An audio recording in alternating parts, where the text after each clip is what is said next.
উজ্জ্বল ভাই ইতিমধ্যে ঘোষণা দিয়েছে সে প্রত্যেক মাসে একটি করে মুভি করবে। তাদের কি চাহিদা, তাদের কি চাওয়া, সেই চাওয়াটা পূরণ করার চেষ্টা করব। কান্না করেছি আমি এবং আমি বিছানা থেকে উঠতে পারিনি।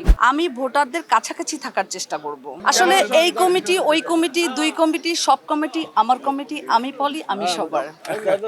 ঠিক আছে, আমি সবার কাজ করেছি। সো যখন ইলেকশন ছিল তখন দুইটি পক্ষ ছিল, বিপক্ষ ছিল। এখন যেহেতু দুই পক্ষ থেকে আমরা সবাই ইলেক্টেড হয়ে এখানে এসেছি, এখন আমাদের একটি কমিটি, সেটা হচ্ছে মিশা ডিপজল কমিটি।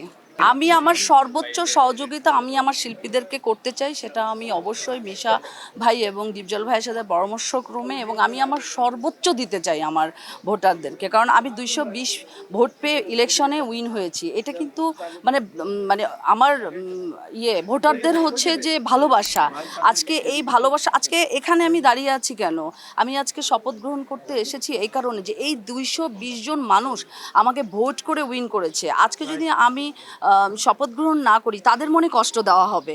তাদের তো কোনো দোষ ছিল না, আমি নয় আরেকটি প্যানেল থেকে এসেছি, তাদের ভালোবাসার জন্য আমি আজকে এসেছি। এবং আমি সব সময় যেটা চেষ্টা করব, আমি এর আগেও বলেছি, এখনও বলছি, আমি ভোটারদের কাছাকাছি থাকার চেষ্টা করব। আমরা অবশ্যই চেষ্টা করব যে ভোটারদের একদম যে সুবিধা অসুবিধাগুলি জানার একদম চেষ্টা করব। আছে তারা যে কোনো প্রোগ্রামে, যে কোনো পিকনিকে, যে কোনো ইফতার পার্টিতে এসে জানি তারা প্রাপ্ত সম্মানটা পায়, তারা জানি এখানে এসে অসম্মানের কোনো জায়গাটা আমি রাখবো না। তাদের কথা, তাদের সুখ দুঃখ, তাদের যে কোনো কথা শোনার আমি চেষ্টা করব, এবং তাদের কি চাহিদা, তাদের কি চাওয়া, সেই চাওয়াটা পূরণ করার চেষ্টা করব। দেখুন, এখন খুব রিসেন্টলি মাত্র 4-5 দিন হলো যে ইলেকশনটি শেষ হয়েছে। এখন আস্তে আস্তে কিন্তু পরিবেশটাও কাজের জায়গায় আমাদের ফেরত আসতে হবে, ইলেকশন নিয়ে পড়ে থাকলে আমাদের হবে না।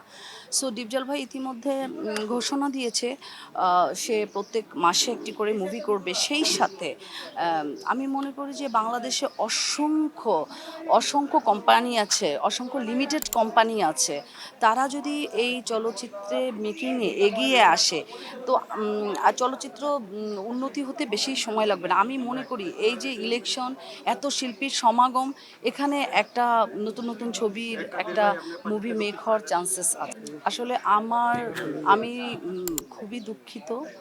আমি 2 দিন আসলে কথা বলতে পারিনি। আমি খুব কেঁদেছি, কান্না করেছি আমি, এবং আমি বিছানা থেকে উঠতে পারিনি, কারণ আমি বারবারই আপনাদের বলে আসছিলাম যে 100% শিওর যে আমাদের প্যানেলটি জয়যুক্ত হবে।